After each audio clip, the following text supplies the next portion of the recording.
আসসালামু আলাইকুম ওরহমতুল্লাহি ওবারাকাতু।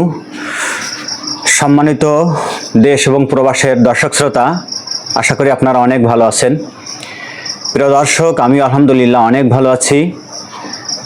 আজকে আমরা আপনাদের সম্মুখে যে ভিডিওটি উপস্থাপন করতে চলেছি, এই ভিডিওটি অনেক গুরুত্বপূর্ণ। প্রিয় দর্শক, সম্পূর্ণ ভিডিওটি দেখেন, আশা করি ভালো লাগবে। ধন্যবাদ সকলকে। ইসলামী রাষ্ট্র কিভাবে প্রতিষ্ঠিত হয়? লেখক সৈয়দ আবুল আলা মাউদুদী, অনুবাদক আব্দুস শহীদ নাসিম। ১৯৪০ সালের কথা। আমাদের উপমহাদেশ তখন স্বাধীনতার জন্য উত্তাল। স্বাধীনতা দাবিদাররা আবার দুই ভাগে বিভক্ত। মুসলিমরা আলাদাভাবে স্বাধীনতা চায়, তারা পাকিস্তান নামে আলাদা রাষ্ট্র করতে চায়।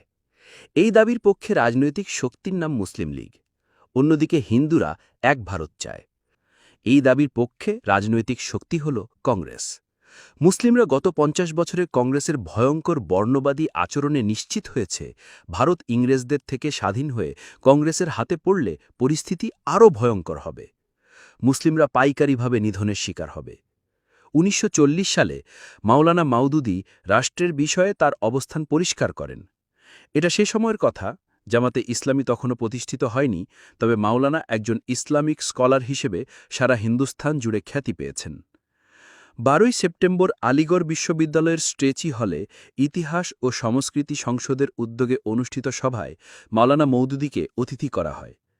সে প্রোগ্রামে অতিথির বক্তব্যে মাওলানা মাউদুদী ইসলামী রাষ্ট্র গঠন কিভাবে হবে তা নিয়ে আলোচনা করেন।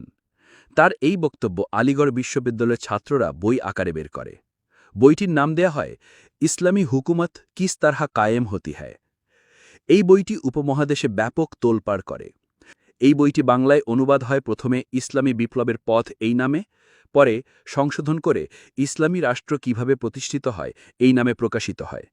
বইটি বাংলায় অনুবাদ করেন আব্দুস শহীদ নাসিম। মাওলানা মাউদুদীর এই বক্তব্যকে ৬টি ভাগে ভাগ করা যায়।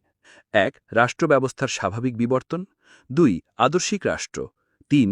আল্লাহর সার্বভৌমত্ব এবং মানুষের প্রতিনিধিত্ব ভিত্তিক রাষ্ট্র। ৪. ইসলামী বিপ্লবের পদ্ধতি। ৫. অবাস্তব ধারণা কল্পনা। ৬. ইসলামী আন্দোলনের সঠিক কর্মনীতি। মাওলানা তার কাঙ্ক্ষিত রাষ্ট্রের বৈশিষ্ট্য সম্পর্কে বলেন: ১. রাষ্ট্রের আদর্শ হবে ইসলাম। ২. সংকীর্ণ জাতীয়তাবাদ হতে সম্পূর্ণ মুক্ত। ৩. অন্যান্য রাষ্ট্রনীতি হতে সম্পূর্ণ পৃথক। ৪. জনগণের অধিকার সুদৃঢ়ভাবে প্রতিষ্ঠিত করা। ৫. যোগ্যতার বলে যে কেউ শাসক হতে পারে। ৬.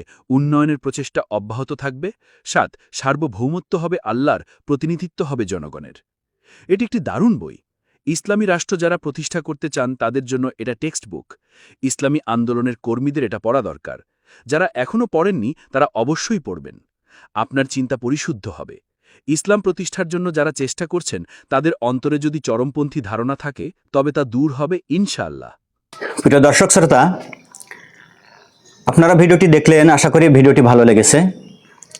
এরকম সুন্দর সুন্দর ভিডিও পেতে আপনারা আমাদের চ্যানেলটি সাবস্ক্রাইব করে রাখবেন।